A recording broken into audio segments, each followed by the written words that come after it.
Just over 3 years ago, I quit my job at Aldi and gave myself 30 days to make something work online to make money. And during that process, I came across video editing. This is something I'd done on and off for years already, but never in a professional capacity for work. And 3 years on, thankfully, I can say I'm still editing videos professionally to this day. And I've learned a lot of lessons along the way too, and that's what I want to go over in today's video. So there are 4 core lessons that would have helped me in my early days of my freelance editing career that I want to go over in today's video. The first being that free work is your best friend. Some people have this idea that you should never do free work for anybody because it's a waste of your time, you know, like you deserve to get paid for the work you do. And to a degree, I do agree with that statement. But in the early days, clients have no proof that you can edit well. They have no proof that you're credible to do the job that they're looking for. So free work is a great way to show your ability up front so they can trust you, and also it shows that you're willing to work as well. You can see your work ethic through being willing to do free work. Now there are exceptions to this rule, like if a lead reaches out to you and they've already seen a lot of your work, it might not be a good use of your time to give them a free sample edit. But if you're just getting started and you have 0 portfolio, 0 previous clients, no credibility whatsoever, it is such a good idea to start doing free work, because sometimes all it takes is doing that one trial edit for that one lead for you to get your foot in the door with that one person, and then through working with one client, that can get you referrals to the next client, maybe friends of this first client, and then from there you might not need to do free work. So don't see it as a waste of time or that you're not being compensated fairly for the work you do. See it as work that just builds on your credibility and skill. So next up is setting the right boundaries. Once you have your first client, what you don't want to do is say yes to everything and just let them control how you work, because that is a very quick recipe for burnout and resentment. So boundary setting is in every aspect of freelance work, whether you like it or not, because in the beginning I definitely didn't like it. This goes for the price you set, the amount of revisions you offer, the amount of deliverables you offer, and the amount of work you put into each deliverable. The beauty of this is that you're the freelancer, not an employee. So you set the rules around here. If the client doesn't like it, they can leave or you can find a new client. Now I get it, it is scary, especially in the beginning, but in my experience, I've found that the clients you actually want to work with, the best clients, understand that you have to set boundaries. Like, it is just a natural part of business. And what they don't want is an editor that just bows down to them and just says, yes, sir, I'll do exactly what you want. These clients value team members that can push back on certain ideas and speak up when they think they're not being valued properly. But if you don't set these boundaries up front, you might run into clients that realize they can ask for anything they want and get it. And that leads to overly demanding clients and you being taken advantage of. But it is up to you as the freelancer to set your own rules and put your foot down when you think someone's overstepping those. Next up is don't get complacent. Freelance editing specifically is a very competitive game because everyone wants to make content. Everyone wants to one-up each other in edits because the more complex the edit, the higher the bar is to be able to achieve it.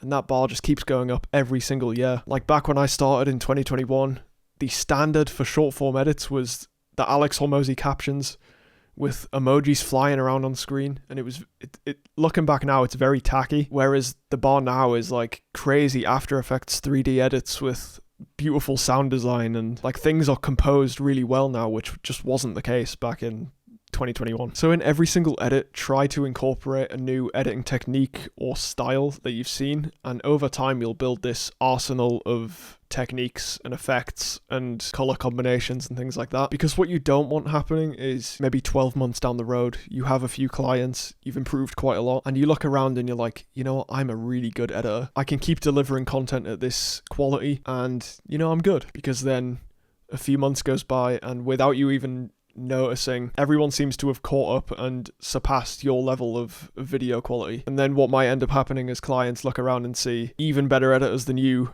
at cheaper rates that they can then switch to, and people start taking your client work. So make sure you stay ahead of the curve and keep learning. And that brings us to the 4th and final lesson, which is networking. Now, if I could offer one single piece of advice above everything else, it would be this. You should be building your network every single day. Now, you might be sat there asking, well, how do I do that?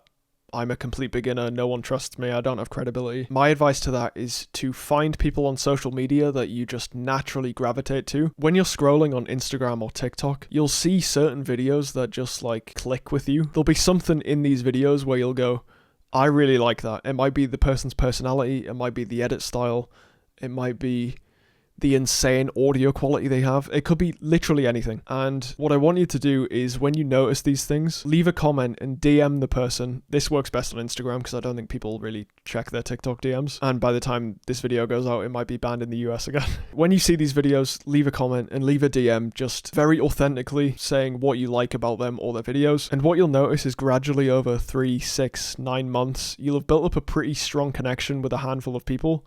And they might not necessarily want work from you right away, but that's because I don't want you going into DMs being like, I'm a video editor, let me work with you, please. Like the cold DM strategy of just messaging 50 people a day.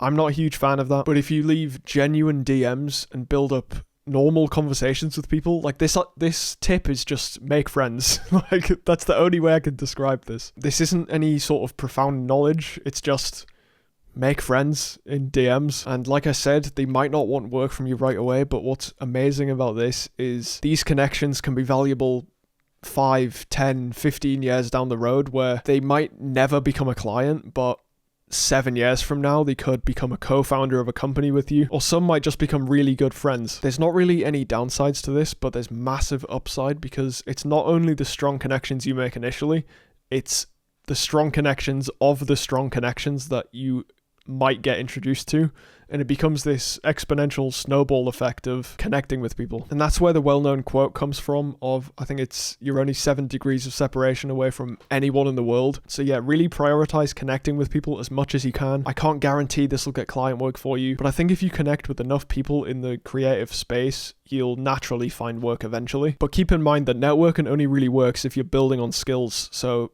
editing, for example, if you try and network with 0 editing ability, you're obviously not going to find many clients. But if you're always building on that skill set and always networking, you're eventually going to find success. So just to quickly summarize those 4 lessons. Number 1, free work is extremely valuable if you haven't built up any credibility yet as an editor. And then once you have clients, boundaries are extremely important too. Make sure you're comfortable saying no and pushing back on certain clients that want to try and take advantage of you or ask for more than they should be. Number 3, don't get complacent because other editors will overtake you and they might steal your client work. And number 4, network every single day, but make conversation, not cold DMs. If you'd like me to go more in depth in these 4 lessons or have any questions on anything else to do with video editing or freelance, let me know in the comments and I'll see you in the next video.